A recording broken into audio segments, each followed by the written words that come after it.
Hi, today I've heard of the Motorola One 5HAs and I'll show you how to install iPhone keyboard on this device.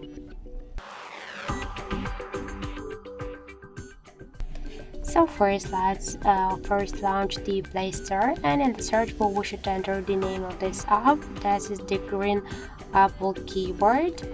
So we should get this application. That's why tap the install button and wait a couple of seconds while this application will install in your device. After that, just tap to open the app and click enable in settings. So here we should click on the switcher near the green Apple keyboard, tap twice here to OK, and just go back.